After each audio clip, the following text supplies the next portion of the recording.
monde? Vous allez bien? Oui? Encore d'énergie? Ouais, c'est le bouquet final. On va espérer d'être à la hauteur. Vous avez passé un bon tour? Il y a 2 journées? Vous avez appris des choses? Ah, c'est top. C'est top. C'était super plaisir en tout cas de vous voir en personne. J'ai donné un talk hier. Certains d'entre vous, là, je reconnais des visages. Ça fait plaisir de vous revenir aujourd'hui. Mais ça fait vraiment plaisir de refaire en présentiel en tout cas. Donc, prenez place et puis on va commencer en quelques minutes.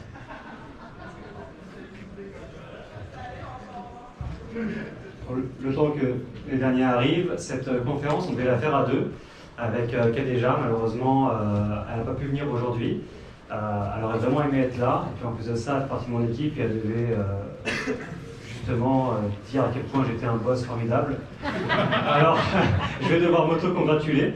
Mais j'ai vu des personnes de mon équipe qui sont aussi dans l'audience, donc peut-être qu'ils pourront donner leurs 2 mots, non? Non. Je pense qu'on peut commencer. Je ne sais pas si... Bonjour. Excellent. Bon, bienvenue à tous. Merci d'avoir choisi cette conférence pour clôturer vos 2 journées. On m'a dit que le titre n'était pas vraiment attractif, mais la salle est quand même pas mal pleine. Alors, je vous remercie. Et puis, j'espère que le sujet va être à la hauteur de cette clôture. Donc, aujourd'hui, on va parler de l'évolution du management. Mais avant ça, j'aimerais vous montrer une image. Et sans triche, par vote à main levée, qui reconnaît le logo de droite dans la salle? Ouais, vous n'êtes pas si vieux, c'est pas mal. C'est pas mal. J'aime ça. Pourquoi je vous montre ça aujourd'hui? Google par rapport à TikTok, ce logo de droite, à votre avis? Il y en a qui étaient là hier, donc ils savent à peu près. Ouais, je sais. TikTok est aujourd'hui le moteur de recherche le plus utilisé par les millennials, la génération Z. Ouais, je l'ai appris par Khadija, avec qui on a préparé la conférence. Et j'étais moi-même surpris. C'est-à-dire que je suis déjà dans une génération un peu trop vieille. Et je ne savais pas que TikTok était un moteur de recherche. Je n'en ai pas un. Mais en tout cas, il est utilisé comme moteur de recherche. On a beaucoup d'informations dessus. Donc, ça m'a laissé à croire aussi que moi-même, je commence déjà à devenir une génération un peu plus ancienne. Et on a un choc des générations. Alors, on va parler de génération aujourd'hui. Avec notamment... Oh, ok. Petit problème technique. On est parti. Avec justement cette petite timeline. On a les boomers, ceux qui sont nés entre 45 et 60. Ne rougissez pas, qui est un boomer? Monsieur là-bas. Oui. Il fait sûrement prendre une photo, mais je pense que c'en est un aussi. Right? Non. X. Un X? Ok, c'est bon, je le prends. Génération X, ceux qui sont nés entre 61 et 80. Ok, excellent. Un peu plus. Génération Y, ça c'est ma génération, 81-95. Les digital natives, on est né avec la technologie. Ouais, pas mal. Et qui sont les jeunes de cette salle, la génération Z? Ok, ah bah oui, à la fois boomers, à la fois génération Z, c'est magnifique. J'aime l'état d'esprit. Je vous parle de ça parce que c'est quelque chose qui m'intéresse beaucoup, c'est la diversité qu'on a dans nos entreprises aujourd'hui. Je vais vous raconter une histoire qui est un peu personnelle, puis ça va entamer la discussion, mais moi je suis issu d'une famille assez modeste. Puis j'ai été à l'école publique en France et j'ai été mélangé avec toutes sortes de cultures, toutes sortes de personnes différentes. Et j'ai grandi là-dedans. Pour moi, c'est ma normalité. Et la première fois où j'ai intégré l'entreprise, donc j'ai eu un diplôme d'école publique, premier diplômé de la famille, j'étais un peu fier, mes parents aussi. J'arrive dans un environnement qui était vraiment bizarre pour moi. Notamment le management, les managers. Je voyais des gens en costume, cravate, hommes blancs, assez âgés. Et je me dis, waouh, c'est vraiment loin des codes que je connais. J'ai pas été dans une école de commerce avec des gens comme ça, c'était un peu déroutant. Puis moi, je pratique le football ou le soccer, comme on dit ici, mais aussi le basketball, des sports d'équipe. Puis quand j'entends d'équipe, c'est du squash, du tennis, je dis, oh, ça, c'est encore une fois, c'est pas des choses qui me... Donc il y avait aussi un choc comme ça, entre les générations, on va dire, mais aussi culturel. Et là, je me suis dit, jamais je voudrais être cette personne-là, jamais je voudrais être cet homme avec un costard, une cravate, et avec un abus de pouvoir quelque part. Parce que c'était aussi un peu à cette époque-là, c'était, je parle de plus de 15 ans en arrière, un peu aussi misogyne. On avait pas beaucoup de femmes aussi en management, malheureusement. Puis là, j'ai regardé autour de moi, puis j'ai regardé les gens, puis j'ai vu, oh, là je reconnais. Là je reconnais des amis que j'ai à l'école. Là je reconnais des femmes, je reconnais des gens de couleur, je reconnais tout ça. Et je me dis, mais ça en fait, c'est le management de demain. C'est aussi la diversité de nos équipes. Et en fait, c'est l'entreprise. L'entreprise aussi a une diversité culturelle, une diversité générationnelle, et c'est ça avec ça qu'on dit aujourd'hui. Bien heureusement. Donc je me suis intéressé un peu au sujet, c'est peut-être le slide un peu barbant de la conférence. C'est sur ces 4 types de management. Donc il y a le management 1.0, plus proche des boomers, le management 2.0, plus tiré de lean management pour la génération X, le 3.0 dans lequel j'ai grandi, on va dire, qui est la génération Y, et ensuite le management 4.0 plutôt pour les générations Z. Il faut reprendre un petit peu un contexte qui est la sécurité de l'emploi. À l'époque, on était fiers d'avoir un emploi et il fallait un emploi stable. Donc on n'était pas à s'éparpiller à droite à gauche, on avait un emploi, on le gardait. Ça venait aussi avec une expertise. C'est-à-dire que dès qu'on avait un emploi, qu'on était bon à cet emploi-là, c'était dur de changer parce qu'on était expert en la matière. Donc il y avait aussi un aspect un petit peu individualiste. Puis, plus on avance dans la génération, plus on est venu chercher un équilibre vie privée, vie pro. On a commencé à voir les femmes qui n'étaient plus des mamans, mais qui étaient aussi des professionnels, au même titre que les hommes. Et cette évolution a continué à nourrir jusqu'à avoir une liberté, une flexibilité pour les personnes de mon époque. Moi, si on me dit quoi faire, je vais dire non, c'est pas possible. Donc je cherche une certaine liberté aussi dans mes actions. Et les millennials, alors s'il y a des gestionnaires ici, vous allez me dire, oh là là, ils sont ingérables ces millennials, ils ont toujours raison, ils veulent toujours tout faire, ils sont ingérables. Bon, ben, c'est la réalité du moment, et justement, on va essayer de voir pourquoi ils sont ingérables, et est-ce qu'on devrait vraiment les gérer? Ça, c'est une question aussi qu'on va se poser. Donc, pour les partis boomers, on est plutôt sur une organisation hiérarchique, communication descendante, top-down, on le connaît. Côté génération X, on est plutôt sur transversal. Maintenant, on est vraiment vers une approche matricielle. On essaie de casser les silos en créant des silos horizontaux. Bref, on essaie de créer une communication qui soit un peu plus collaborative. Et côté millennials, bah là, on veut vraiment être autonome, donc on va chercher une organisation organo-intuitive, donc vraiment quelque chose d'organique. On veut du flat management, on veut plus de boss, on sait tout. Côté management, ça donne ça. Un management très directif, quand on est sur la partie gauche, jusqu'à un management éclairé pour la partie droite. Donc on va chercher une collaboration entre deux, on est un peu ici aujourd'hui. Donc je vous montre ça, parce que ce choc des générations, ça me fait beaucoup réfléchir, moi en tant que gestionnaire, sur comment je dois aborder le sujet. Je le vois aussi, avant de rentrer dans le sujet, c'est sur les célébrations. Les célébrations, quand je vois à l'époque, les gens qui célébraient une victoire en entreprise, c'était une célébration individuelle. On aimait montrer ça. D'ailleurs, je vois encore des gens sur Teams qui ont leur diplôme accroché derrière, ils sont très fiers. Sur LinkedIn, ils ont leur nom avec PMP, Certified, c'est très très personnel. Ma génération, on est plus collaboratif, avec un succès d'équipe. Ça vient aussi, je disais, moi je fais un sport d'équipe, pas un sport individuel, donc moi j'aime bien faire les célébrations en équipe plus qu'individuel, ça m'apporte encore plus pour moi. Et les générations Z, c'est des reconnaissances, mais plutôt spontanées.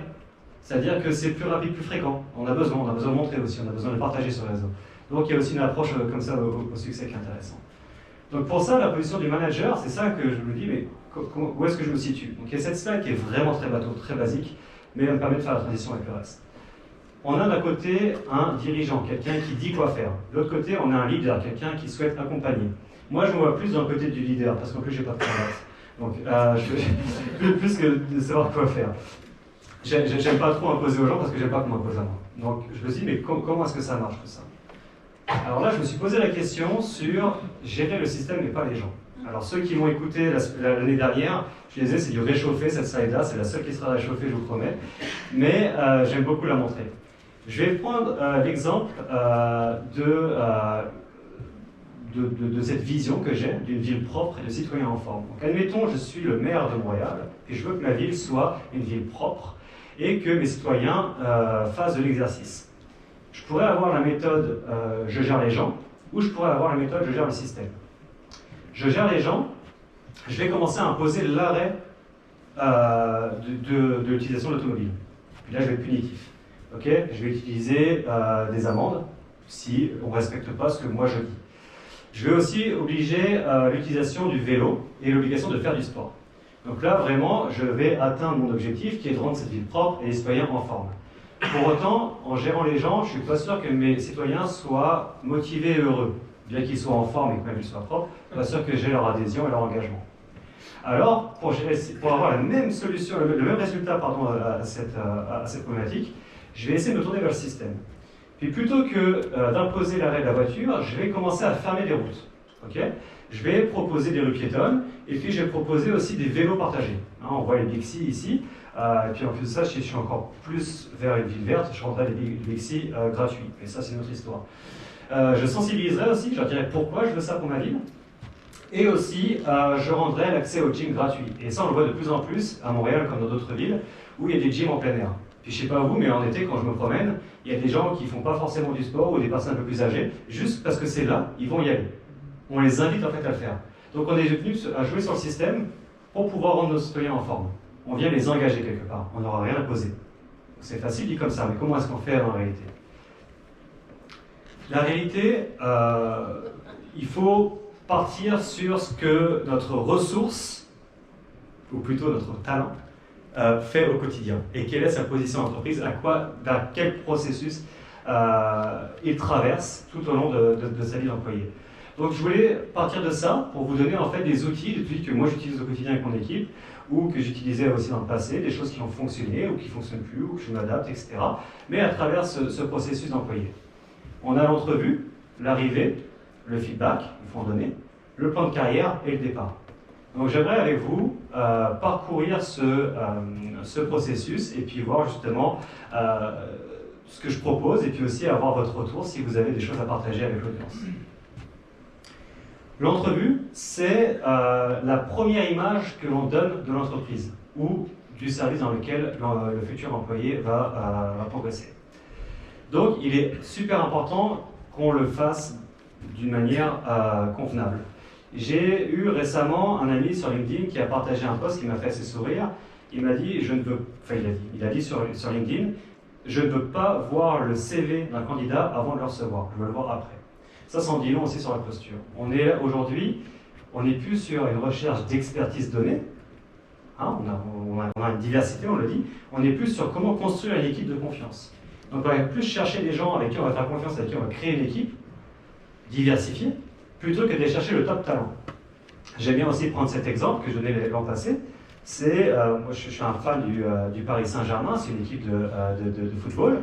Et puis on a des vedettes. On a des vedettes comme Neymar, vous devez connaître ce nom-là. Et puis c'est un génie du ballon, par contre c'est pas un gars qui joue en équipe. On n'a toujours pas gagné la Ligue des Champions. Voilà, donc c'est encore une fois un échec l'année dernière. Et par contre Liverpool qui a une super équipe, une belle cohésion d'équipe, pas forcément avec des joueurs qui sont du même titre que Neymar, eux ils y arrivent, parce qu'ils sont partis chercher la confiance et la cohésion d'équipe.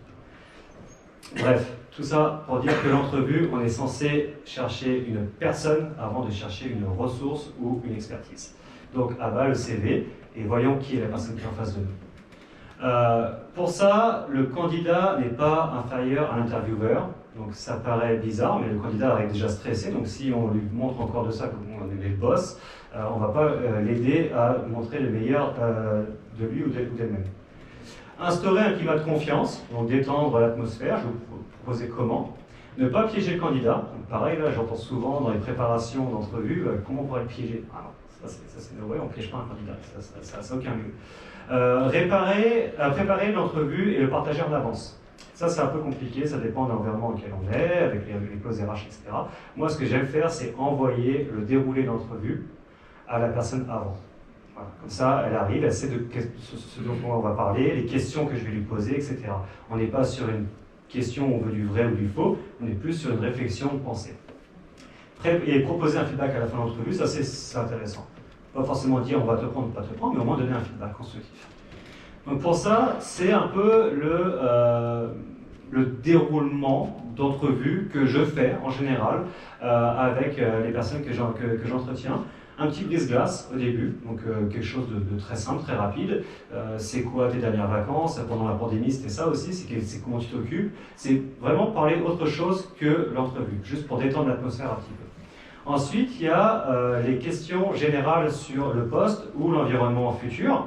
Donc voilà, on décrit un petit peu qui on est, ça c'est basique. Et puis comment toi tu te vois grandir en tant qu'individu et non pas en tant qu'individu dans l'entreprise. Et deux, trois études de cas. Donc des choses qu'on peut faire face dans notre quotidien, et puis on a des irritants, puis qu'on a résolu ou pas, et puis comment cette personne réagit par rapport à cette problématique. Puis là, il n'y a pas de bonne ou de mauvaise réponse, il y a plus une perception de comment cette personne réfléchit. Est-ce que c'est une personne qui est directive? Est-ce que c'est une personne qui est plus soft? Est-ce que c'est une personne qui est introvertie, extravertie? Encore une fois, il n'y a pas de bon ou mauvaise réponse à être introverti ou extraverti. C'est juste, ça nous donne une connaissance de la personne avant la ressource et ça permet de savoir si ça a été une ou un bon équipier. Chemin de carrière, ça j'aime beaucoup aussi parce que la personne doit aussi donner c'est quoi son chemin de carrière pour qu'on puisse lui faire un poste à son image. Puis il y a Joe qui est ici de mon équipe, j'aime bien prendre cet exemple, désolé de te mettre sur le spotlight, mais Joe nous a dit lors de l'entretien qu'il aimerait faire du conseil plus que du delivery, parce qu'il a déjà fait ça dans le passé et il aimerait se tourner vers là. Le temps que Joe signe les papiers qui rejoignent la firme, on s'est mis en avant pour lui trouver un mandat d'advisory. Et c'est à ça aussi que ça sert l'entrevue, c'est de préparer le futur. Et à la fin, on donne un feedback. Donc le feedback, c'est aussi important, c'est dans les deux sens. C'est-à-dire qu'on propose un feedback au candidat, mais on reçoit aussi un feedback. Comment as-tu trouvé l'entrevue? Qu'est-ce qui t'a plu? Qu'est-ce qui t'a moins plu? On essaie de s'améliorer pour le candidat futur. Ça, c'était pour l'entrevue. Est-ce que vous avez des questions par rapport à l'entrevue? Je peux se permettre. Je vais avancer. La deuxième, c'est l'arrivée. Donc l'arrivée, n'importe quelle personne, n'importe quel niveau, est normalement stressée. C'est un peu normal. Encore pire quand cette personne est introvertie. Moi-même, je suis un très très grand stressé et arrivé dans un nouvel environnement, je ne suis pas très bien et j'aime bien savoir où je mets les pieds. Donc pour ça, ça se prépare. Ça se prépare et je vous propose un agenda que j'aime suivre, que j'aime me donner en tout cas. C'est déjà communiquer l'agenda aux futurs employés, informer l'équipe de son arrivée et surtout, en tant que gestionnaire, c'est aménager son agenda. Parce qu'on est sous l'eau, on a plein de trucs à faire, et puis on n'a pas le temps, et puis la personne elle arrive, et puis ah mince elle est là, et puis qu'est-ce que je fais, et puis comment on fait? Non, on prépare en avant. On prépare des temps avec la personne pour pouvoir communiquer avec elle, mais sans lui donner trop d'informations. Donc on prépare du temps judicieusement. C'est pour ça que le jour 1, ce qu'on va faire, c'est qu'on va prévoir du temps d'accueil en un contre un. On va fournir les éléments logistiques, normal, on va expliquer le déroulement des prochains jours, l'agenda de comment ça va se passer sur l'onboarding, et on va être à l'écoute des questions, pas plus. On n'est pas là à sortir un organigramme, à dire qui fait quoi et à présenter toute l'équipe d'un coup. C'est beaucoup de stress la première journée. Soyons sobres, donnons-lui le matériel, des guidelines, soyons à l'écoute et réponse des questions. Première semaine, c'est là où on introduit l'équipe proche, pas l'équipe élargie. On prévoit des coffee chats ou toute autre rencontre avec l'équipe proche. On essaie de commencer à intégrer la personne dans l'équipe et toujours être présent et à l'écoute des questions. Donc c'est pas très demandant pour un gestionnaire, il faut juste s'organiser. Et au bout d'un mois, c'est là qu'on va commencer à rencontrer les membres de l'équipe peut-être élargie. On va commencer à définir des objectifs et puis à récolter aussi du feedback sur son onboarding. Comment ça s'est passé? Ça fait un mois que tu es là, tu es à l'aise. Est-ce que tu as encore des questions? Comment on pourrait faire autrement pour le prochain employé? Et en même temps, on va commencer à définir les objectifs. J'ai déjà vu des objectifs se définir la première semaine. Donc là, tu ne me connais pas, je ne te connais pas, c'est encore dur de définir les objectifs. Donc c'est compliqué. Ça, c'est un exemple, c'est ce que moi je fais, c'est pas une vérité, c'est un exemple que je propose. Mais comment je bâtis ça? C'est en suivant quatre choses qui est préparer, accueillir, introduire et accompagner. Donc si on garde ça en tête et qu'on essaye de mettre un agenda qui nous convient, on a vu juste, je pense. Et on a un onboarding qui se passe bien. Et toujours une fois le feedback. En parlant de feedback, il y a ça aussi qui arrive, c'est que c'est pas toujours tout rose tout le temps. Donc le feedback positif, c'est très facile. On aime se flatter, congratuler, etc. Et ça, il n'y a pas de problème. Mais quand il y a un feedback négatif qui arrive, c'est une autre histoire. Et puis là, je reviens sur la diversité des équipes. On a une diversité générationnelle, mais on a aussi une diversité culturelle. Donc donner un feedback, c'est pas facile et ça dépend des personnes qu'on a en face de nous. Donc pour ça, je vais vous montrer, je ne vais pas m'attarder beaucoup sur le sujet, on pourrait parler pendant 1 heure dessus, mais le feedback se propose, il se discute et il s'explore. On n'impose pas un feedback. Si la personne n'est pas apte à recueillir le feedback, on revient le lendemain ou 1 heure plus tard, dépendamment. Mais on ne l'impose pas, on le propose. Ensuite, ça se discute. C'est-à-dire qu'à la fin, c'est sorti avec des actions ou quelque chose de constructif. Et puis ça s'explore justement sur l'épisode d'amélioration. Je vous montre 2 types de feedback opposés. Celui à éviter, puis celui que j'aime bien utiliser. Celui à éviter, c'est le feedback sandwich. C'est celui que j'entends quasiment tout le temps. C'est le compliment, le reproche et le compliment. Donc en fait, ici, on croit bien faire en mettant du compliment, mais ce que la personne retient, c'est le reproche. Ok? Donc en fait, vous pouvez dire que c'est la meilleure personne du monde, du moment qu'il y a le reproche qui arrive, ça casse tout. Mais derrière, il y a zéro issue à ça. On a juste donné un feedback. C'est tout. Il n'y a pas d'action. Il n'y a pas de suivi. Et bien souvent, en plus ça, c'est pas constructif. Je propose le feedback orienté amélioration. C'est une des méthodes, mais il y en a plein d'autres. C'est juste que celle-là, je la trouve facile à mettre en place et celle que j'essaie d'utiliser en tout cas le plus souvent, c'est j'observe avec eux, puis voilà comment je vois la chose. Ça, tel était l'impact sur l'activité en question ou la personne en question ou peu importe le contexte, et quelle amélioration on peut apporter à ça. Et là, en fait, on est plus sur le fait concret. Hein, on n'est pas là en train d'essayer de chercher des compliments. On est juste sur une observation, sur les conséquences de cette observation. Et ensemble, on va essayer de définir comment on peut améliorer ça. On n'est pas sur du punitif, on est sur l'accompagnement. Donc le feedback, comme je disais, on pourra en parler pendant 1 heure, c'est pas l'objectif, mais il y a plusieurs types de feedback que vous pouvez trouver sur Internet. Je vous encourage vraiment à aller sur Google ou TikTok pour les plus jeunes et taper 3A, DESC aussi. Donc 3A, c'est pour apprécier, amplifier, ajuster. DESC, c'est décrire, exprimer, solutionner et les conséquences. Et SCI, c'est situation, comportement, impact. Bon, bref. C'est autant de termes qu'il y a de possibilités. Tout ça pour dire qu'au final, ça se propose. On cherche une issue favorable avec des actions d'amélioration. Là où j'aimerais passer plus de temps, c'est sur le plan de carrière. Je pense que c'est le plus important ici. Le plan de carrière, c'est pas quelque chose qui est annuel. C'est pas des objectifs qu'on se fixe aujourd'hui le 16 novembre 2022 et puis on se revoit le 16 novembre 2023 et puis on voit si on a rempli ou non nos objectifs. Et puis avec ça, on peut avoir une promotion ou pas. Ça n'a pas de sens, il n'y a pas de suivi et c'est surtout pas objectif du tout. Et souvent, le plan de carrière, c'est imposé par le gestionnaire et subi par l'employé. Donc on dit, bah tiens, tes objectifs, c'est tu fais ça. Tu as ça à remplir, ça à remplir, ça à remplir. On n'arrive pas à créer de l'engagement. Donc pour moi, le plan de carrière se co-construit. Et il part toujours du talent plus que de l'entreprise. Je vais un peu vite en besogne, mais c'est ça. Il est codéfini, je l'ai dit, apprentissage continu et suivi de carrière n'est pas annuel. Donc c'est tout ce que j'ai dit, j'ai été un peu trop vite dans mes slides. Tom, c'est moi, et j'ai envie de faire le focus sur moi-même. Voilà, ou l'employé que j'ai en face de moi.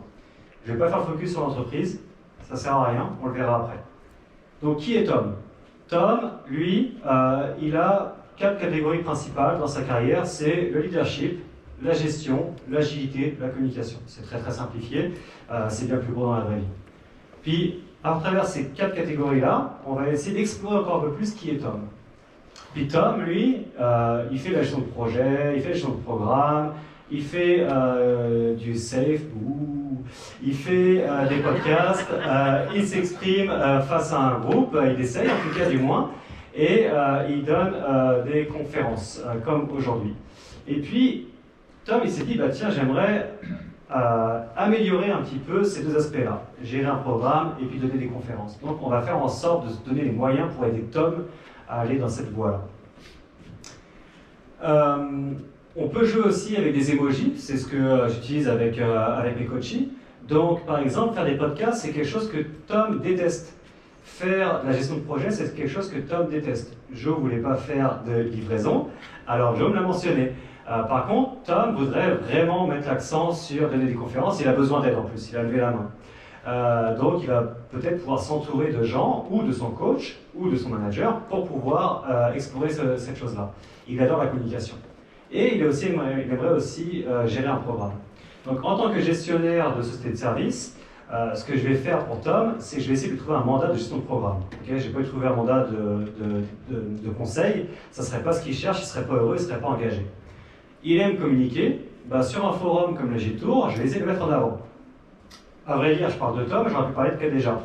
Khadija, elle, c'est une de mes coachées aussi, un de ses objectifs, c'était de faire des conférences. Puis Khadija, elle dit, ouais, mais je ne sais pas trop quoi dire, j'aime vraiment ça, j'ai le goût de faire des conférences et de communiquer, mais j'ai pas de sujet, etc. Puis on a préparé cette conférence ensemble, et puis elle s'est découverte, c'est-à-dire qu'elle avait plein de choses à dire. Là où elle pensait justement ne pas dire grand-chose, elle avait plein de choses à dire. Malheureusement, elle n'est pas là pour co-animer avec moi aujourd'hui, mais on l'a aidée comme ça à évoluer dans la partie communication pour pouvoir justement donner des conférences, et elle s'est découverte aussi à travers ça. Tout ça, en fait, ça vient aider les résultats d'entreprise.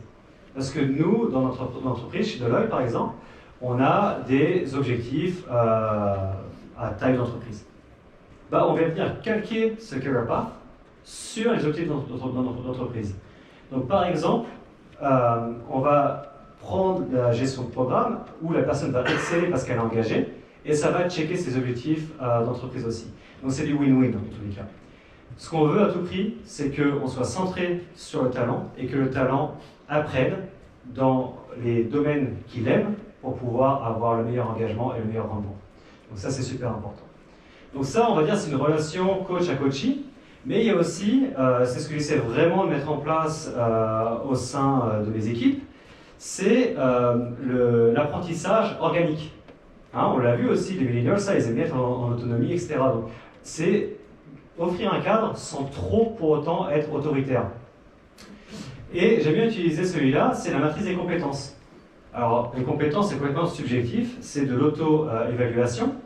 Là, il y a ma photo, mais en vrai, je suis pas du tout sur ce document-là, ça leur appartient. Ici, ils vont découper en plusieurs domaines d'expertise. Il y a l'agile delivery, advisory, leadership, communication. Et puis, ils ont découpé ces grandes parties.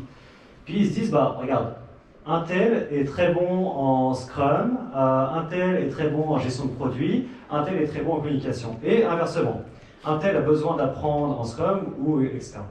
Là, vous avez compris. Avec un système d'emoji, encore une fois, on va essayer de créer en fait de l'engagement au sein même de l'équipe pour qu'ils puissent s'entraider entre eux. Et que ce soit en toute autonomie et organique. Donc les emojis en plus c'est fun, donc c'est ça. Si on met un carré, c'est qu'on est beginner et qu'on a envie de savoir plus. Si on met 4 carrés, c'est qu'on se considère comme expert. Si on met un cœur, c'est qu'on aime ça. Donc si moi je suis un beginner, que je vois que cet expert-là, en plus il aime le sujet, je vais aller le voir pour pouvoir apprendre davantage. Donc on évite en fait ici de trop se reposer aussi sur le gestionnaire pour avoir des certifications ou des trainings. On est plus sur une entraide au terme du groupe. Et on crée une cohésion de groupe aussi.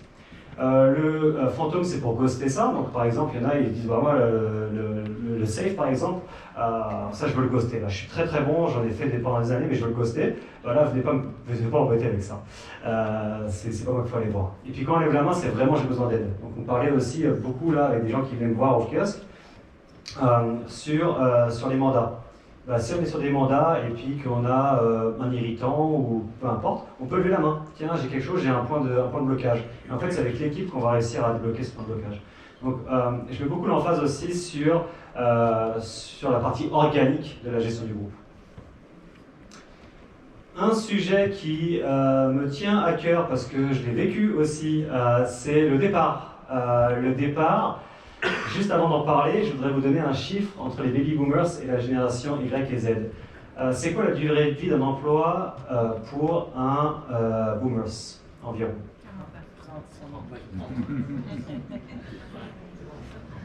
Quand même, hein? Moi j'étais comme vous, je pensais que c'était 30 ans avant de faire ma recherche. Non, c'est 11 ans. C'est 11 ans pour un boomers. Je pensais aussi que c'était beaucoup plus, parce que souvent on voit que les gens font carrière. Et par contre, si je vous dis la génération Y et Z avant pandémie, 2-3 ans, ouais. Et depuis la crise de l'emploi, la pandémie, etc.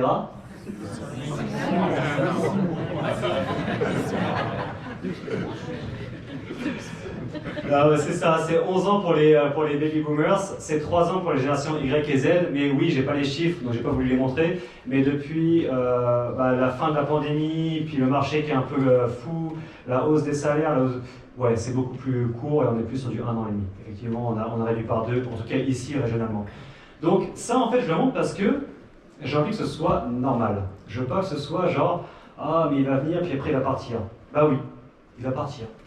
Et c'est pas grave, en espérant qu'il ait eu la meilleure expérience avec nous. Parce que peut-être que dans 5 ans, il va revenir. Il va revenir avec beaucoup d'apprentissage, beaucoup d'expérience. Et puis il va vouloir revenir chez nous parce qu'il a une bonne expérience, right? Donc en fait, le départ est aussi important, peut-être même plus important que l'onboarding. Parce qu'une personne qui part, c'est aussi beaucoup d'opportunités à venir. C'est une opportunité de le revoir revenir, mais c'est une opportunité aussi de visibilité, de bouche à oreille. Okay? J'ai subi je mets aussi mes slides parce que je parle sans les dérouler. Mais j'ai subi un départ un peu douloureux, où on n'a même pas pris le temps de me dire au revoir. Voilà, parce qu'ils ne pensaient pas que j'allais partir, c'était soudain, et on ne m'a pas dit au revoir, pas serrage de main, puis je suis parti comme quelqu'un qui n'avait jamais fait partie de l'entreprise, alors que j'étais beaucoup investi.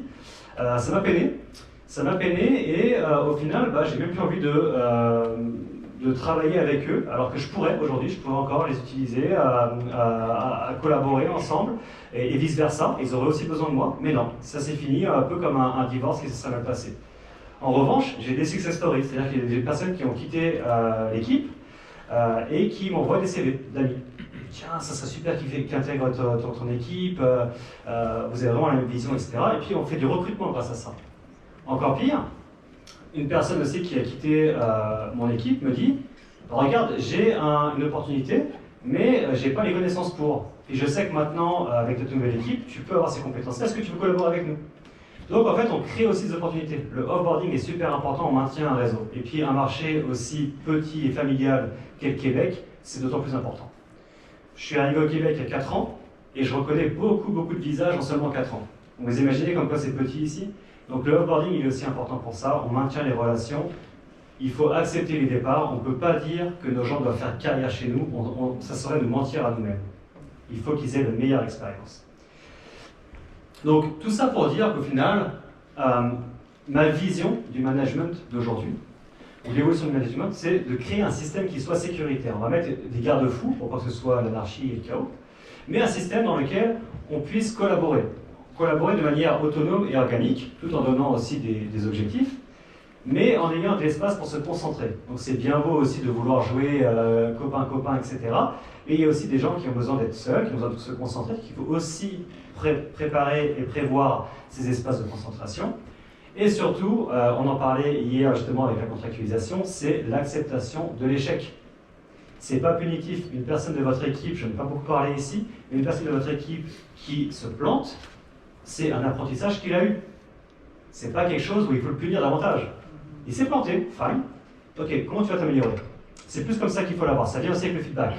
Plutôt que de dire ah mais ça va pas du tout, c'est pas ce qu'il fallait faire, tu t'es planté, et là notre punitif. Donc non seulement la personne sait qu'elle s'est plantée, en plus c'est visible, il y a un petit coup d'ego, mais en plus de ça, on enfonce le couteau dans la plaie.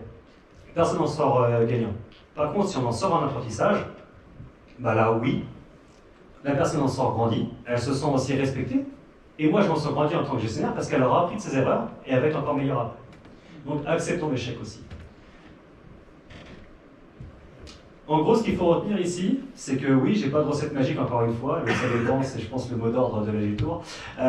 Développer son écoute et son empathie, très important, comprendre qui est en face de nous. Donc on peut avoir des personnes dans l'équipe qui ont pas le même vécu, pas la même culture, pas le même âge que la personne qui est à côté. On ne pourra pas avoir le même type de management avec ces deux personnes-là. J'ai plusieurs coachings, mon type de coaching est différent selon un individu à un autre. Et les personnes, leur career path, il est ultra détaillé, il fait des pages et des pages parce qu'ils sont obligés de se sentir sécuritaires. D'autres, c'est très light, ça leur appartient, j'ai aucun mot à dire, c'est leur career path. Moi, je suis là en tant que facilitateur de leur carrière, je suis là en tant que soutien, je ne suis pas là en tant qu'autorité. Accompagner et élever les talents plus que de diriger, c'est ce que je viens de dire, et gérer le système, pas les gens.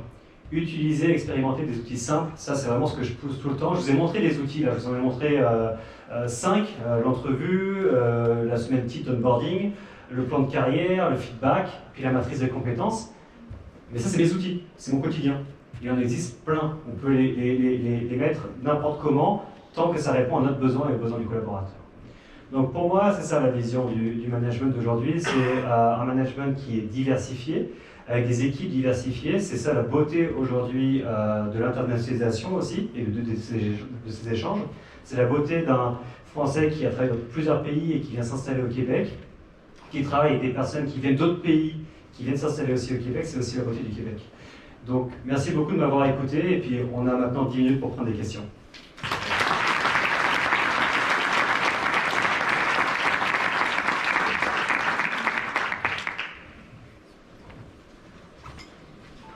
Oui. Bonjour, merci pour la présentation. Merci pour la présentation, c'est très intéressant. Tu as commencé d'entrée de jeu en parlant des gaps générationnels, des différents profils générationnels. Pourtant, tu avais un seul processus pour tout le monde. J'imagine que ton équipe est composée de gens de différentes générations. Est-ce que les gens réagissent de la même façon à ces choses-là? Est-ce qu'il y a des besoins différents? Est-ce que tu adaptes aussi ton approche en fonction, évidemment, des gens qui composent ton équipe, mais aussi des générations? Oui, tout à fait. C'est ça, c'est génération culturelle. J'adapte vraiment. Un feedback que je vais donner à un compatriote français sera beaucoup plus direct, parce qu'on a l'habitude d'être comme ça. Un feedback qui sera donné à une personne qui vient d'Inde, par exemple, sera beaucoup plus soft, parce qu'on n'a pas la même approche du feedback. Pour le career path, c'est pareil. Il y a des personnes qui sont très ouvertes, qui sont vraiment très extraverties, qui vont pouvoir donner tout qui je suis, d'autres qui sont un peu plus introvertis. Donc c'est pas vraiment... C'est générationnel et culturel, c'est vraiment ça la chose. Et c'est la complexité du rôle du manager. C'est-à-dire que j'ai pas une recette magique, et à chaque fois, je m'adapte. Et des personnes qui sont... Je pense que c'est un des enjeux les plus durs pour moi aujourd'hui, et des personnes aussi qui sont très gardiens. Et qui aiment bien quand tout est bien structuré et puis qu'on leur dise quoi faire. D'autres qui sont complètement autonomes et qui disent mais non, on ne me dit pas quoi faire. Et là, si je tire d'un côté, ça ne plaît pas à l'autre, etc. Donc, pour éviter de faire le grand écart, on va essayer de créer un cadre qui soit un petit peu gardien, puis en même temps qui laisse un petit peu d'autonomie. Mais ça, c'est un curseur que je bouge au quotidien. Je n'ai pas de réponse genre ça marche tout le temps. Au quotidien, je vais me adapter. L'Agile Tour, la préparation de l'Agile Tour, par exemple, c'était quelque chose. On est partenaire, on a le kiosque ici. J'ai fait en sorte, en fait, de créer une espèce de cadre où je me dis, je vais les laisser faire, puis si ça marche pas, c'est pas grave parce que le minimum est fait. Un peu comme le MVP, le minimum viable. Là. Donc, le minimum est fait, et on va voir. Et puis, effectivement, il y a des choses qui ont échoué. Mais regarde, on a un super beau kiosque, ça s'est bien passé, on a passé 2 jours formidables, les gens ont participé aux conférences, tout n'a pas été parfait. Et moi, je l'accepte. Et là, on va faire une rétrospective vendredi, elle est prévue, sur le post-Agile Tour. Et qu'est-ce qu'on a appris de ça? Qu'est-ce qu'on va faire peut-être à l'Agile Tour prochain? Comment on va appréhender la chose? Donc on est dans une amélioration continue. Et moi j'aime ça. Donc, je mets un cadre pour rassurer les plus gardiens, et puis je laisse une autonomie avec une explication d'échec pour ceux qui ont plus besoin d'autonomie. Ça n'a pas été parfait, mais moi j'aime ça, parce qu'on en retire avec un enseignement au final. Maintenant je sais que peut-être que je devrais être plus gardien des fois, et un peu moins, mais il n'y a pas de réponse. Et merci. Oui, monsieur au fond. Bonjour. Vous disiez tout à l'heure que vous avez un ami qui vous a suggéré de voir le CV après l'entrevue. Est-ce que c'est ce que vous appliquez? Moi, je ne regarde jamais les CV. C'est simple, je ne regarde jamais les CV. Donc, on a tout un processus, les RH nous envoient les CV, etc. Moi, je regarde, si je ne suis pas le premier personne interviewée à la personne, je vais regarder les résultats d'entrevue, et pas le CV, pour savoir à peu près c'est quoi les feedbacks qu'a donné mon équipe. Puis souvent j'interviens en deuxième et dernière entrevue, et je me fiche en réalité de l'expertise de la personne. C'est plutôt un mindset que je cherche. Je cherche un équilibre dans l'équipe. Si je prends une équipe qui est full autonomie, etc., je sais qu'on risque de partir dans un truc un peu anarchique. Si je prends des gens qui sont trop gardiens, je sais qu'on va être aussi dans un truc trop serré. Donc moi j'aime bien avoir une mixité, c'est ça qui est cool. Donc quand je fais mes entrevues, je cherche à savoir qui est la personne. Pour les hard skills, donc tout ce qui va être par exemple sur l'agilité, devenir coach, etc., ça s'apprend. Ça s'apprend avec l'expérience. Ça s'apprend avec des formations en interne. Ça s'apprend avec aussi l'apprentissage par le groupe. Donc on fait des lunch and learn, on fait ce genre de choses, etc. Donc pour les hard skills, ça vient après. Moi je cherche d'abord quelqu'un avec des soft skills pour avoir un équilibre d'équipe et avoir tout type de profil. Autre question rapidement, concernant la préparation de l'entrevue, vous avez parlé de 2 à 3 cas d'utilisation. Est-ce que ces cas d'utilisation sont envoyés aussi à futur employé avant l'entrevue? Oui, alors pas tout le temps. En ce moment, je ne peux pas trop le faire, mais dans des entreprises précédentes, je le faisais tout le temps. Des fois, ça m'arrive si j'arrive à avoir le nom du candidat avant, mais souvent, on n'a pas le nom avec le process qu'on a en interne.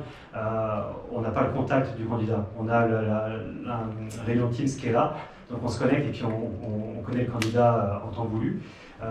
Donc ça, c'est un peu dommage, mais oui, j'envoie tout avec les questions, et je dis, bah tiens, tu as le rôle d'un Scrum Master, et puis tu as un conflit dans ton équipe, comment tu réagis?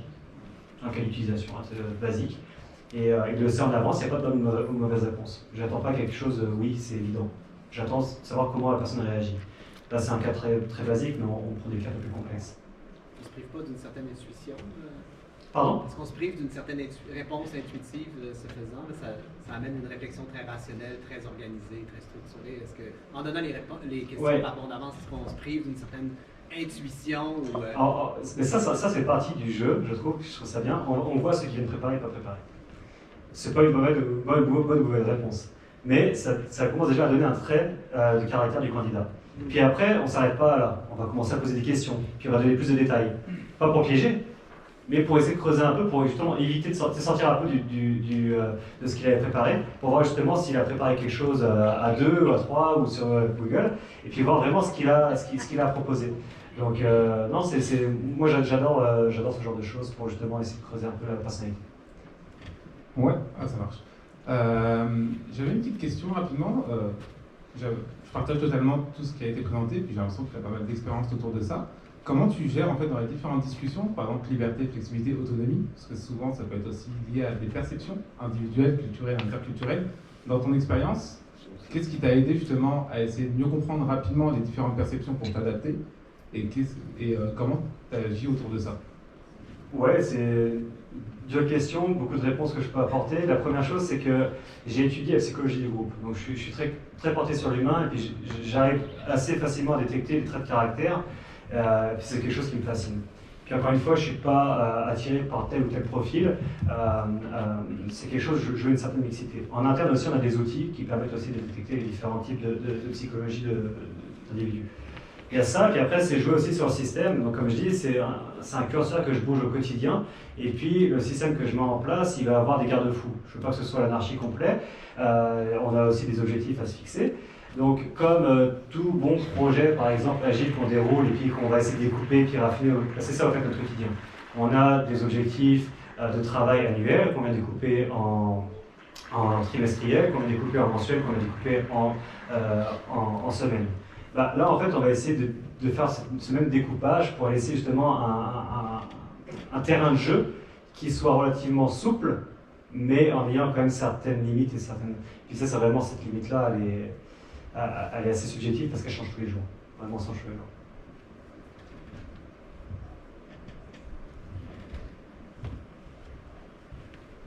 Donc, ici. Mais peut-être simplement pour rebondir sur ce qui a été mentionné tantôt là, de la question de monsieur.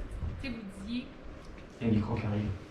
Vous disiez que pour les entrevues, vous ne regardez jamais les CV, puis à moins vraiment qu'il y ait déjà eu une entrevue qui a été faite en amont, vous allez consolider les feedbacks et tout. Mais dans le cas où est-ce qu'il n'y a jamais été rencontré, comment vous faites le tri? Parce que, bien qu'on observe que les humains il y a quand même des fois des abondances de CV ou de candidatures. Est-ce que, moi, gérer plein d'entrevues, c'est aussi drainant. Puis il y a un moment où est-ce que. Fait que, comment on fait cette sélection, cette présélection-là pour justement mettre l'énergie? En fait, on a la chance d'avoir un screening RH. Donc, c'est eux qui font le screening au préalable. En général, ça passe toujours par un screening RH. Donc, on donne un petit peu des choses qu'on veut voir de nos candidats, et puis une expérience aussi donnée, dépendamment des types de rôles qu'on offre. Et puis, il y a déjà une présélection qui se fait. Donc, ici, les CV sont vus quand même, quoi qu'il arrive. Même dans des petites structures dans lesquelles j'étais, il y a toujours une partie RH qui se fait. Après, je peux voir les CV. Quand je dis ça, c'est un peu aussi provocateur, mais je peux voir les CV. Par exemple, si j'ai un discours qui, j'ai pas trop réussi, et puis c'est la première entrevue, j'ai pas eu les notes d'avant. Pour la seconde entrevue, je vais quand même voir le CV. Est-ce que ça vaut la peine ou est-ce que la personne est junior et simple et je vais commencer à regarder un peu ce qu'il a fait dans le passé. Ça m'arrive. Ou LinkedIn. Je vais sur LinkedIn aussi parce que c'est une bonne vitrine. Mais en général, j'essaie de m'en priver parce que ça ne m'intéresse pas. La personne m'intéresse plus que son CV.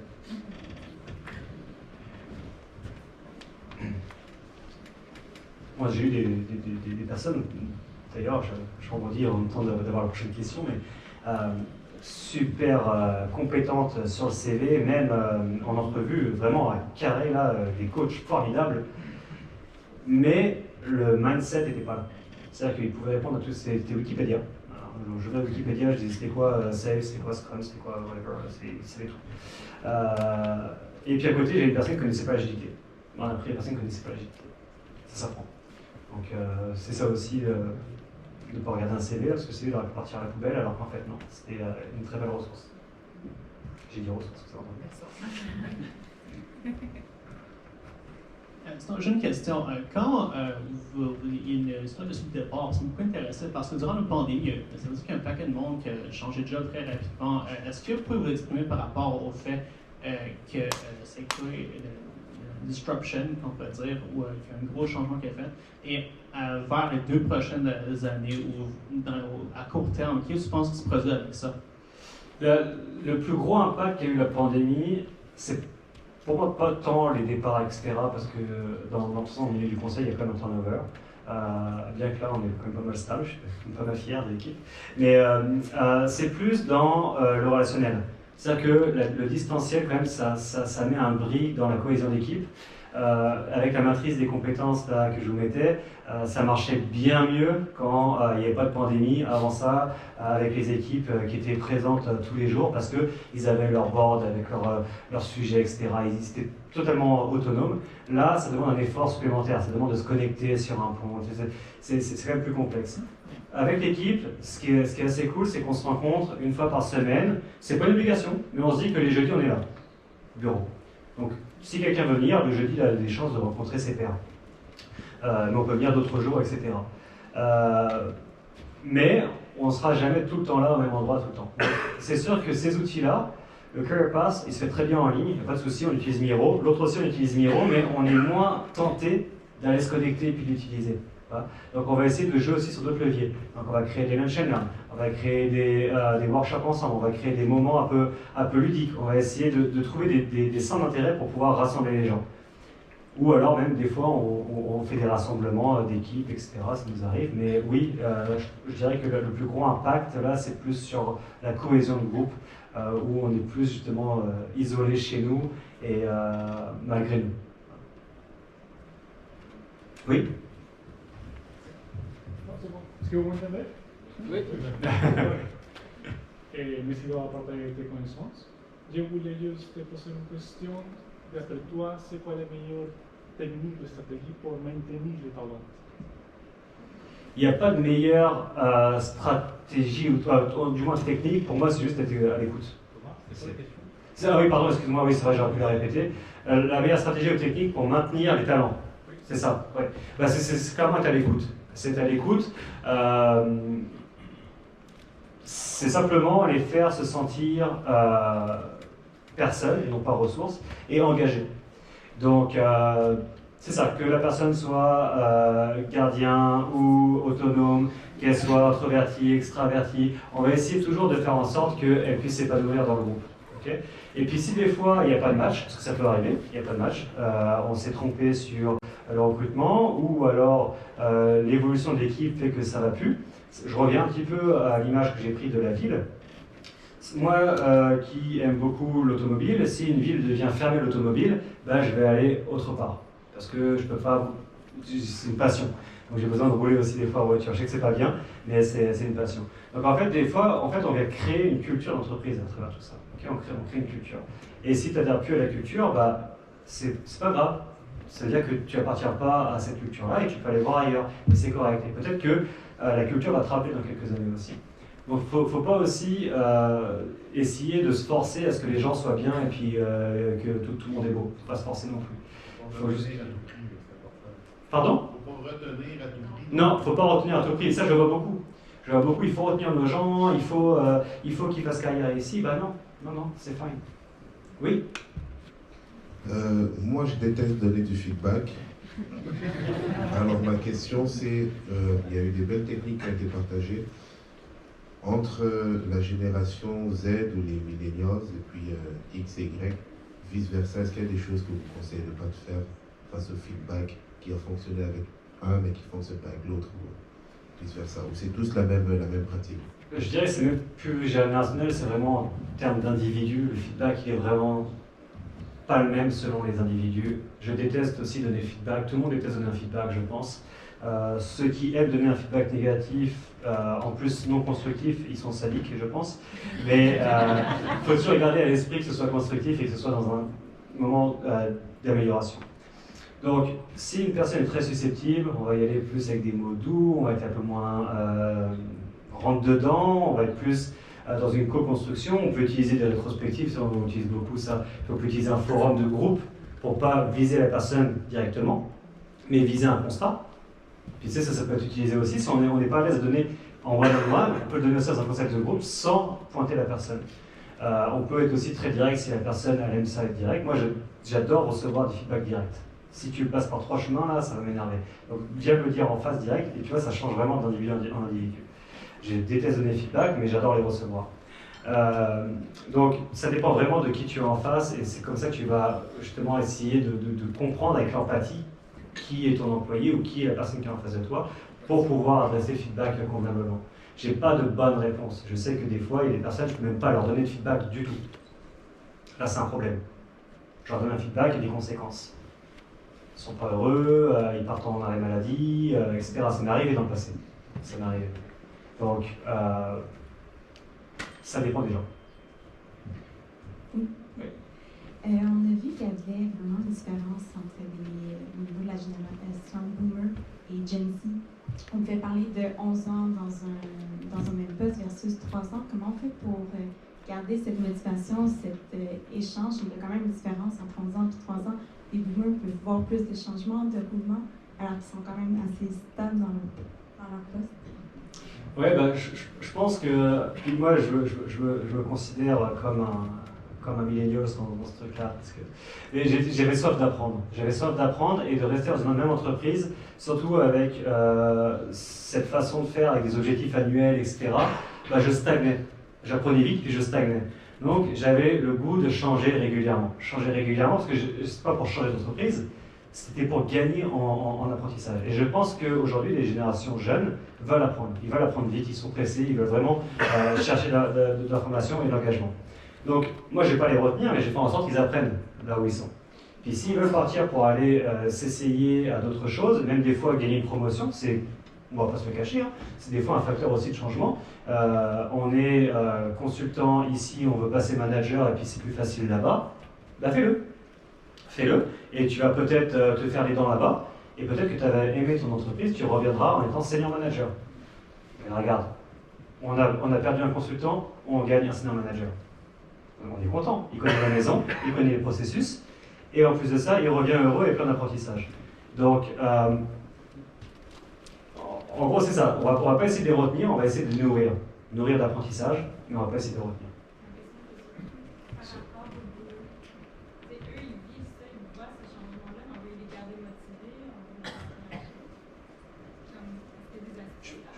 Je peux compléter la question de Sarah? Ouais. La question c'est aussi, donc on a tu as dit les boomers ils restent 11 ans. Ouais, bah, c'est la moyenne. Hein, ouais. En moyenne. Mais qu'est-ce qu'on fait aussi peu pour les motiver par rapport aux plus jeunes qui ont eux tendance à être motivés justement? C'est ça. D'autres choses, mais est-ce qu'ils ne sont pas là par défaut en fait? C'est ça que je veux dire. J'ai encore malheureusement pas de réponse concrète à donner, c'est encore du cas par cas. Mais effectivement, on va avoir des personnes qui sont là depuis 20 ans dans l'entreprise, puis qui connaissent bien l'entreprise, puis eux, ça les agace que de voir des gens qui vont, qui viennent. Ça arrive. Donc, ça dépend des gens. Il y a des gens qui aiment partager ses connaissances. Donc, on va s'en servir comme des ambassadeurs. Puis, il faut communiquer avec eux. C'est pas la génération, on va les sensibiliser. Puis, bah, tiens, tu vas mettre ta connaissance dans l'entreprise à profit. Et puis tu vas aider ces jeunes à connaître l'entreprise assez rapidement. Tu vas prendre part à l'onboarding, tu vas prendre part par exemple aussi au plan de carrière. Il faut aussi faire en sorte de jouer avec les joueurs qu'on a et de mettre les gens là où ils se sentent le mieux. Donc en gros, si je prends encore une autre image, puis boomer, pas boomer, etc., on a une équipe de football, on sait qui est attaquant, qui est en défense, mais la façon dont il va jouer, on s'en fiche. Bah, c'est ça en fait le cadre. On va essayer de savoir qui se préfère où. Est-ce que tu préfères défendre, est-ce que tu préfères attaquer, ou est-ce que tu préfères milieu de terrain? Et puis en fonction de ça, après, je te laisse faire ton talent. Donc, si un boomer est là depuis 20 ans, qu'il n'a pas la soif d'apprendre, parce qu'il dit, moi je connais tout, j'ai pas besoin d'apprendre, et puis je suis bien, j'ai pas envie de progresser, j'ai pas envie d'être gestionnaire, j'en ai vu un aussi. Hein. Moi, je suis ici, je suis dans mon confort, je veux pas être gestionnaire, je veux juste rester là. Bah, tu restes là, mais tu vas être une source d'apprentissage pour les jeunes. Donc utilise-le pour justement motiver les jeunes et puis leur montrer c'est quoi le métier, parce que tu le fais depuis tellement d'années que tu es devenu expert. Il n'y a pas vraiment de bonne réponse, mais ça dépend vraiment du contexte. Est-ce que ton modèle de management est appliqué à toute l'entreprise ou c'est un peu le village d'Astérix dans l'entreprise? Je ne peux pas parler de Deloitte, c'est un talk qui m'appartient, mais on est en transformation. On est en transformation et on a un changement culturel depuis ces dernières années, avec un management qui s'est rajeuni, des techniques de management sont beaucoup plus orientées vers l'humain. On a des valeurs qui sont très très propres à l'humain, avec des visions autour du talent. Donc on a on appelle ça le Everyday Gratitude pour justement promouvoir les bonnes actions. On a aussi le Everyday Behavior pour le comportement au quotidien et justement l'adaptation avec la diversité qu'on a dans nos entreprises. J'ai des personnes qui pourraient vous parler de ça pendant des heures, c'est fascinant ce qu'ils font. Mais pour l'anecdote, et puis j'espère que personne partage ça, ce genre d'entreprise comme Deloitte, c'est quelque chose qui ne m'intéressait pas parce que je pensais que les gens étaient des ressources, qui étaient des numéros. Et quand il y a 1 an et demi, ils sont venus me chercher, je me suis dit, bon, ok, bon, je vais prendre l'entretien, mais je vois pas grand-chose. Et là, en fait, j'étais séduit par le projet. Et je me suis pris une grosse claque en arrivant là-bas. C'est qu'il y a vraiment tout ce que j'avais imaginé de cette grosse structure n'était pas là. C'est pas pour faire de la pub là pour l'entreprise, si je suis là 1 an et demi après, c'est pas pour rien. C'est parce que vraiment, on est orienté vers l'humain, on est orienté vers nos gens et on essaie de tirer le meilleur d'eux-mêmes. Donc ces outils-là sont les miens, je les utilise, j'ai le droit d'utiliser, et en plus de ça, j'influe sur les autres senior managers de Deloitte. Je les coach en interne aussi. Je leur montre comment intégrer ça. On a des choses qui s'appellent des KPIs, c'est des objectifs d'entreprise. Bah ça sert les KPIs, parce qu'on ne sait pas comment les remplir. Donc, en fait, c'est aussi du coaching en interne qu'on se fait, et c'est la volonté de l'entreprise. Je ne voulais pas faire de pub ici, là, mais vous m'avez poussé.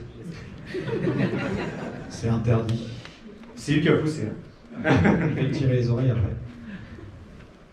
J'ai une question si personne n'a... Alors ma question c'est là tu as donné ça comme un fait, que le off-boarding était un peu malmené par les entreprises, mais est-ce que tu sais pourquoi? Il y a plusieurs choses. J'ai plusieurs vécus, pas personnels, mais des choses que j'ai vues. Il y a le côté, moi le mien, celui qui m'a impacté, c'était l'infidélité. C'est-à-dire qu'ils pensaient que j'appartenais à eux, et puis j'ai créé des choses, etc. Et puis c'était cool, et puis il y en avait une bonne entente, et puis ils ont vu ça un peu comme une tromperie, comme dans un couple. Ah, je suis parti voir ailleurs. Ça montre aussi une certaine immaturité. Il y a eu d'autres cas aussi où les gens pensent qu'on fait carrière. Et ça, je pense que c'est le cas le plus souvent rencontré, où on se dit, on n'a pas réussi à le tenir, il s'en va, et écoute, qu'il aille voir ailleurs, de toute façon, il y va pour l'argent, ou il y va pour un titre, ou il y va pour quelque chose. Puis on a ce côté, encore une fois, de il nous quitte. Et puis on a aussi, j'ai aussi, avec l'expérience du conseil, c'est les aléas du conseil, c'est le turnover. Puis il s'en va, puis il y en a un autre qui revient. Puis là, c'est vraiment très orienté ressources. Donc c'est un peu les différents cas de figure que j'ai vus. Il y en a peut-être d'autres, mais en tout cas c'est ceux que j'ai pu voir ou même bénéficier malheureusement. Donc c'est ça qu'on essaye, c'est vraiment de faire en sorte d'avoir un boarding parce que c'est vraiment très profitable. Je vous assure que c'est très profitable. Oui? Ben, peut-être ma question ce serait sur, parce qu'effectivement c'est bien, ça serait de quitter avec le talent, comme tu dis, en bon terme, mais est-ce qu'il y a aussi chez Deloitte un genre d'entrevue de départ? Parce que je pense que des fois c'est intéressant pourquoi les gens quittent une organisation. Non, mais c'est pas pour parler de Deloitte, mais c'est pour parler de l'expertise ou qu'est-ce qui est vu dans d'autres organisations que tu as fait. Parce que je me dis sûrement qu'il y aurait à apprendre de pourquoi quelqu'un quitte une entreprise finalement. Donc, je me dis, c'est quoi, c'est bon. Alors, je sais pas. Pour Deloitte. Ça fait seulement un an et presque demi que je suis senior manager là-bas et j'ai 0 départ. Oui. Mais si demain je veux avoir un départ, bien évidemment que ça sera mis en place. Bien évidemment. Maintenant, est-ce que c'est fait niveau HR? Je ne pense pas, pour être honnête. Mais si je dois le subir, je vais faire en sorte que ce soit aussi niveau HR. C'est juste que c'est pas ma priorité là parce que je ne le vis pas. Mais en tout cas, c'est sûr et certain qu'il y en aura un. Moi, je prends pas mal que quelqu'un parte. Au contraire, je vois ça comme une bonne chose. Pas une bonne chose qu'il parte, mais quelque chose, c'est un investissement sur l'avenir. C'est une relation qu'on va maintenir durable. C'est plutôt ça que je vois. Je veux pas que j'en parte. Ne partez pas. Je ne rigole pas. En fait, je voulais répondre à cette question. L'entreprise dans laquelle j'étais avant, quand j'avais quitté, j'ai eu une entrevue de départ. Okay. Où les RH m'ont rencontré pour savoir pourquoi je partais, et puis quelles étaient les motivations, et puis mais ils n'ont pas essayé de me retenir par exemple, ils voulaient juste comprendre pourquoi je partais, et puis est-ce qu'ils m'ont posé la question de savoir est-ce qu'ils pouvaient améliorer, qu'est-ce qu'ils pouvaient améliorer pour ceux qui étaient là. Exactement ça. Et ainsi de suite. Donc ça existe dans l'entrevue de départ où les gens cherchent à comprendre, et surtout dans une perspective d'amélioration continue. Et en fait, j'ai oublié de le mentionner pendant la conférence, merci pour le témoignage, c'est que ça donne en plus de l'importance à la personne qui parle. Elle ne se sent même pas genre détériorée ou quoi que ce soit, elle est importante, elle a contribué à l'amélioration. C'est-à-dire qu'elle part et elle laisse une équipe avec une amélioration pour l'équipe. Et ça, vraiment, c'est priceless. Donc ça, c'est vraiment... C'est quoi votre entreprise qui a fait ça? C'est quelle entreprise qui a fait ça? CGI. CGI. Voilà, on a fait la pub pour CGI maintenant. C'est bon, on est bon là?